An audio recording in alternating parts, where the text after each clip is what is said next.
teman-teman semuanya, kembali lagi pada podcast wawancara kelompok kami. Tak kenal maka tak sayang, maka perkenalkan saya Sutriani selaku moderator pertama dan rekan saya Fikran Fareza. Nah, kali ini kita kedatangan narasumber yang kece dan keren banget. Untuk itu, tak kenal maka tak sayang, maka kita harus perkenalan dulu ya Bang. Oke, baik kakak dan abang. Sebelumnya kita karena hidup di ranah Minang, tentu panggilan dari remaja, perempuan dan laki-laki, Uda dan Uni ya. Oh Saya iya. panggil Uda Uni aja ya. Uda dan Uni. Uda. Oke, baik sebelumnya terima kasih atas waktunya Uda dan Uni. Perkenalkan nama saya Margiono Saputra, saya merupakan Uda Kabupaten Selatan tahun 2024. Oke, berarti panggilannya Uda Gio. Oh iya, betul Uda sekali. Gio. Iya, Betul dari sekali. Ya, namanya. Selatan ya, keren banget. Nah, jadi pada kesempatan sekarang Uda Gio, kita mau nanya-nanya nih Uda Gio tentang seputar pariwisata yang ada di Sumatera Barat. Betul banget kan? Iya, betul.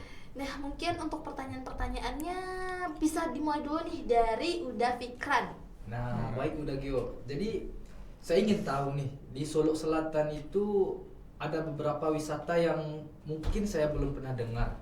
Nah, Uda Gio bisa nggak sih memberikan kepada kami contoh wisata yang mungkin lebih memberikan efek yang jelas kepada masyarakat seperti mampu menaikkan UMKM-nya bagi masyarakat sekitar. Oke, baik itu pertanyaan yang sangat bagus bagi kami. Ya. Udah duta wisata ya, Kakak.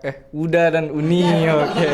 Panggilnya Ya, Uni. baik, terima kasih. Sebelumnya ini merupakan suatu kehormatan bagi saya menjelaskan bagaimana wisata yang ada di Kabupaten Solok Selatan.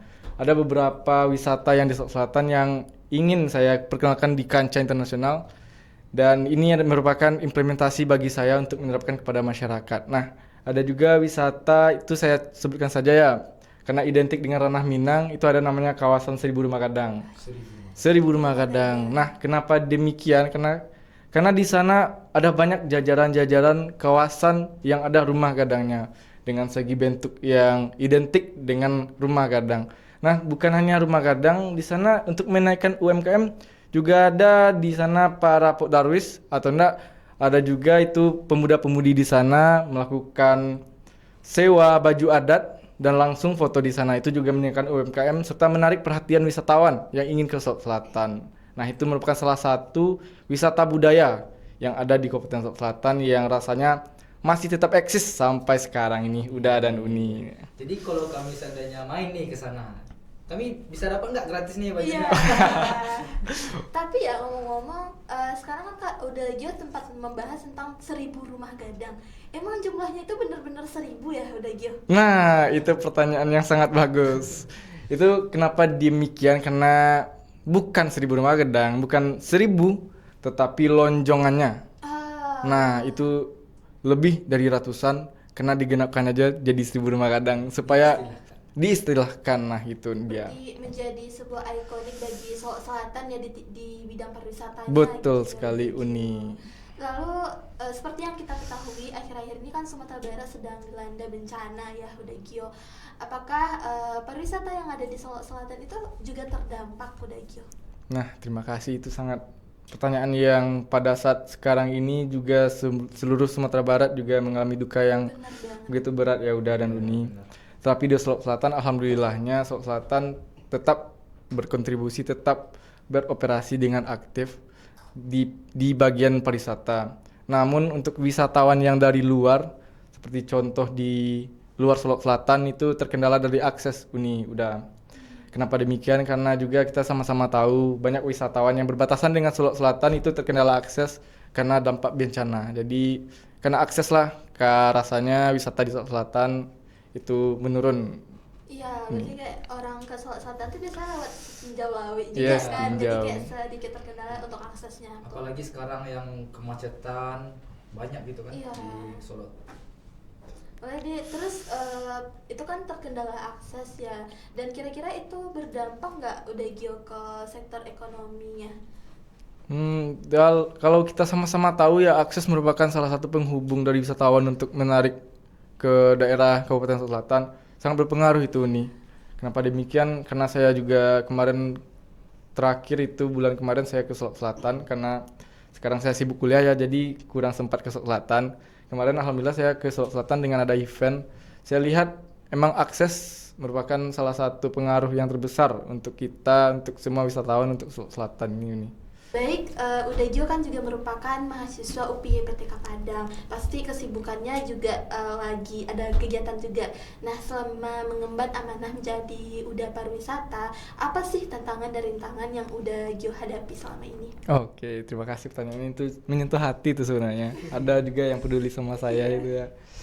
Itu tantangan dan rintangan tentu ada ya di setiap amanah yang diemban untuk menjadi seorang duta wisata. Dan lagi pun saya alhamdulillah diamanahkan menjadi UDA, dan di sana saya merangkul teman-teman semua. Tidak hanya stay di Sulawesi Selatan, juga ada yang lagi kuliah juga udah Uni Duta Wisata Sulawesi Selatan.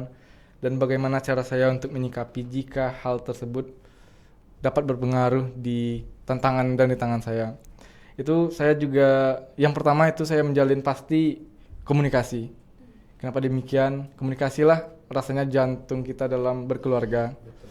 Dan kita juga sama-sama tahu lagi ya, kalau rasanya dari atas udah nggak cocok komunikasinya dengan teman-teman sebaya, tentu itu akan menjadi suatu hal yang akan menghancurkan suatu organisasi.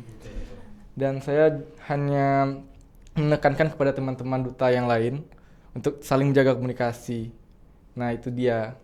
Oke, berarti udah pikiran Bang Joni orang tipikal yang menjaga komunikasi. Iya benar. Banget sih. Emang sosok pemimpin banget ya. Iya, Oh, Masya Allah. karena kalau dalam apapun yang penting itu komunikasi. Dalam pacaran aja tiangnya komunikasi gitu ya. Ada pacar nggak nih Udagio?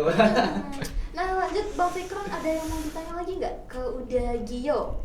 Nah, ada satu pertanyaan nih yang saya berikan kepada Udagio nih. Udagio sebelumnya pernah mengikuti ajang Uda Uni Sumatera Barat mewakili Solo Selatan ya, benar tidak? Betul, benar. Itu Udah. kalau nggak salah diadakan di bulan Desember ya, kalau nggak Iya, salah udah. di tahun 2024 lalu. Tepatnya di Padang Panjang. Ya, di Iya. PDIKM Padang Panjang itu. Nah, di sana Udagio dilatih untuk mengemban tugas sebagai pemimpin, betul tidak? Betul udah. Nah, di sana Udagio juga diberikan wawasan mengenai pariwisata yang ada di Sumatera Barat. Sumatera Barat. Nah, yang pertanyaan saya nih, menurut Udagio, wisata apa yang mungkin bisa menjadi ikon Sumatera Barat Nah, yang bisa memberikan efek bagi masyarakat Sumatera Barat? Oke. Wisata apa nih kira-kira? terima kasih, itu pertanyaan yang sungguh berat sebenarnya itu. Karena banyak ya Iya, pariwisata banyak di banget, Sumatera ya. Barat gitu. Dan saya juga rasanya semua wisata yang di Sumatera Barat layak menjadi wajah Sumatera Barat. Itu sama-sama untuk membangun negeri kita juga ya.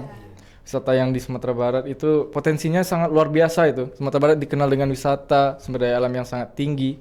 Jadi saya rasa semua wisata yang ada di Sumatera Barat, terkhusus Solo Selatan, itu bisa menjadi wajah menjadi Sumatera Barat di Ya, karena seperti yang kita ketahui pun di Sumatera Barat juga dikenal dengan rumah gadang, dan kemudian rumah gadangnya juga ada di Solo Selatan. Iya. Iya, betul sekali. Sebelumnya itu di PDIKM juga saya ada pengalaman, itu rumah gadang yang di Padang Panjang itu sangat luar biasa, bagus sekali itu, Masya Allah.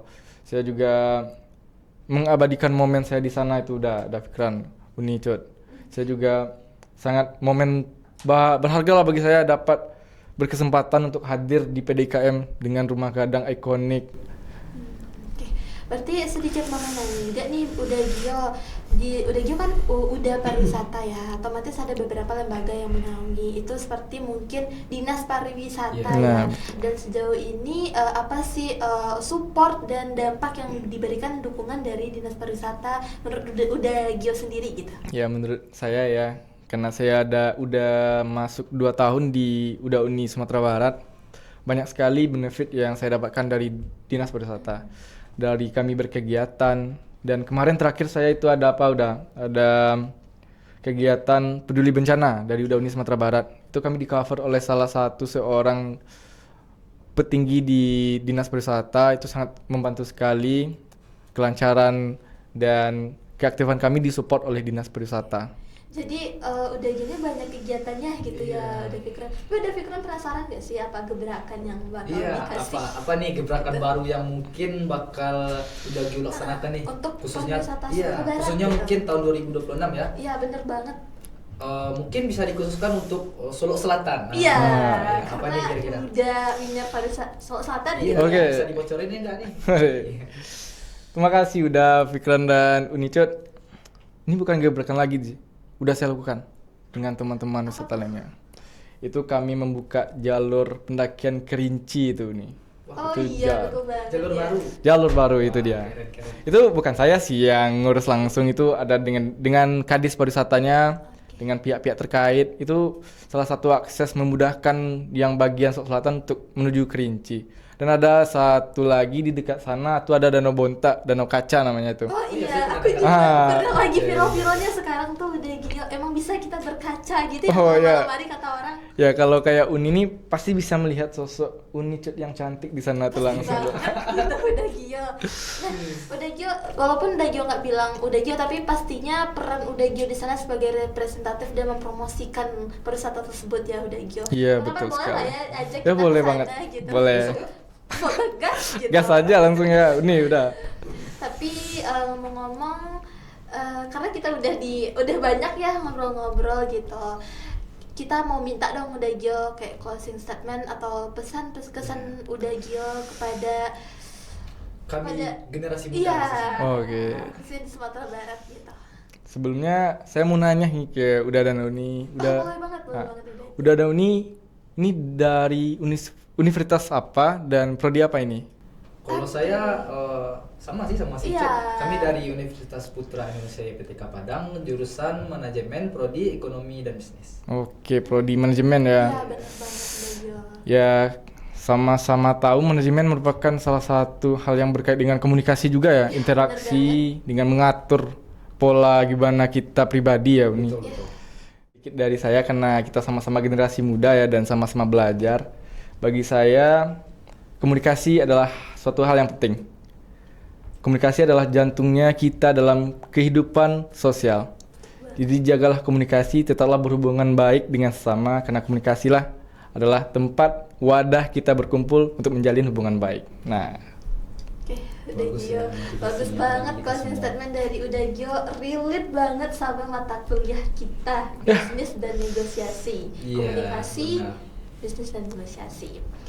Oke, mungkin itu aja podcast kita pada hari ini Gio. Kami sangat seneng banget ya udah Fikron bisa udah Gio bisa menyempatkan waktunya datang ke podcast kami hari ini. oke, boleh aku tambah nggak? Boleh banget Boleh, udah boleh. Gio. Ini terkhusus untuk Uda dan Uni yang di depan saya. Oke, Masya Allah. Saya merasa sangat bahagia, merasa sangat dihormati. Saya bertemu dengan dua orang hebat, Uda Fikron dan Unicut, yang saya lihat komunikasinya sangat bagus sekali. Dan saya harap untuk generasi muda yang akan datang di teman-teman sekeliling kita dapat kita jadikan dari kita pribadi, mengimplementasikan kepada rekan-rekan semua bahwa komunikasi adalah segalanya lah. Saya sangat bersyukur sekali bisa bertemu dengan orang-orang hebat seperti Uda dan Uni ini. Ya, kami ucap terima Kami kasih. juga berterima kasih banyak ya. Jadi malu nih. Iya bener banget. Sebenarnya komunikasi kami juga berkat seseorang yang mana kita juga diajarkan dari dosen komunikasi Iya. gitu. Iya, kita sama-sama belajar di Iya, sini. kita juga diajarkan sama Pak Dimas, dosen bisnis dan komunikasi. Wis. Pak Dimas. Baik, udah Gio, mungkin itu aja podcast kita hari ini. Saya Unicut dan Saya udah Fikran. kami mohon maaf kalau ada kesalahan. Assalamualaikum warahmatullahi wabarakatuh. Selamat sore dan sampai jumpa.